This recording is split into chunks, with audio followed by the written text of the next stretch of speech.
Alright, let's talk tariffs, shall we? Specifically the tariffs enacted under the Trump administration. Now, love him or hate him, you can't deny that the man had a certain for economic policy, like a bull in a china shop, but instead of a bull, it's billions of dollars worth of tariffs. And instead of a china shop, it's, well, China.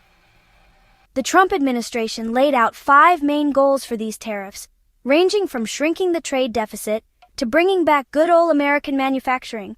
It was an ambitious plan, to say the least. But did it work? Did these tariffs actually achieve what they set out to do? That's what we're going to dive into today. We're going to break down each goal, look at the cold, hard facts, and see if the reality on the ground matched the rhetoric. Buckle up, because we're about to wade into the often confusing, occasionally infuriating, always fascinating world of international trade. The first goal on Trump's tariff to-do list was tackling the trade deficit, that big, scary number that tells you how much more stuff you're buying from other countries than you're selling to them. Now, economists have been saying for years that obsessing over the trade deficit is like obsessing over your neighbor's bigger car, a bit pointless and ultimately unproductive. But the Trump administration saw it as a sign of weakness, a sign that America was getting played by its trading partners. So they slapped tariffs on goods from China, Mexico, the European Union, you name it, hoping to discourage Americans from buying foreign products and boost domestic production. The thinking was simple: less stuff coming in, more stuff going out, problem solved. The reality, however, was a bit more complicated. While the trade deficit did initially shrink after the first round of tariffs were imposed, it quickly ballooned back up again. It turns out that American consumers still wanted their cheap Chinese electronics and affordable Mexican produce, and American businesses still relied on imported components. Spoiler alert. When it comes to complex economic issues, there are rarely simple solutions. Next up, reviving American manufacturing. Remember those Made in America hats Trump loved so much? Well, the tariffs were supposed to be the policy equivalent of those hats, a way to bring back factory jobs and make American manufacturing great again. The idea was that by making foreign goods more expensive, American companies would have no choice but to start producing more domestically. And sure, there were a few anecdotal wins here and there. Some companies did bring back a small number of jobs, often with great fanfare and a presidential tweet to boot. But overall, the manufacturing sector didn't exactly experience a renaissance. In fact, manufacturing growth actually slowed down during the tariff wars. It turns out that tariffs don't magically solve the underlying issues that led to manufacturing jobs moving overseas in the first place.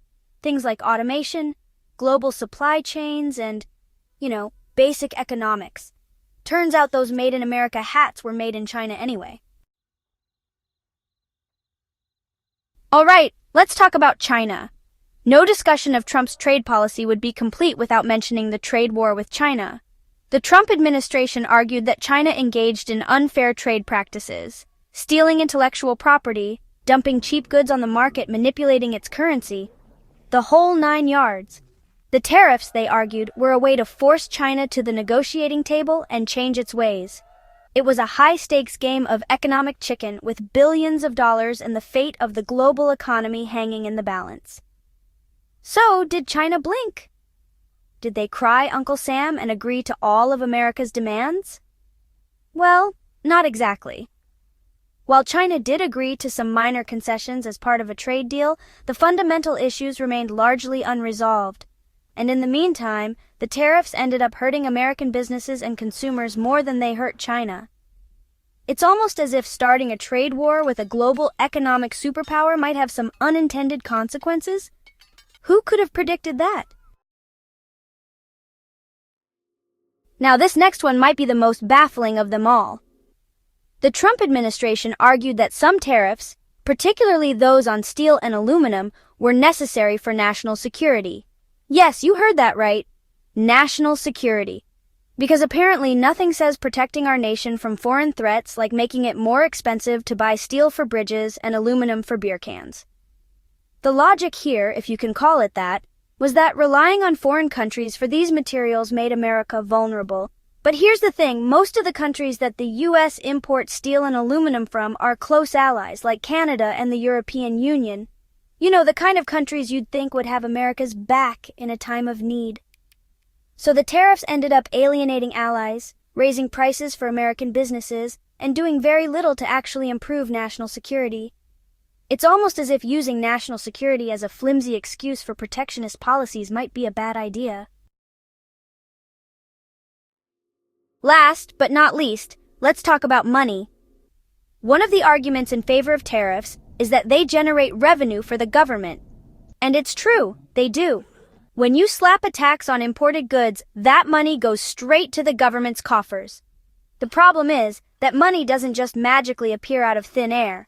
It comes from the pockets of American businesses and consumers, who now have to pay more for imported goods. So while the government might have seen a short-term bump in revenue, it came at the cost of higher prices and reduced economic activity. And let's be clear, these weren't small potatoes. We're talking billions of dollars in added costs for American businesses and consumers.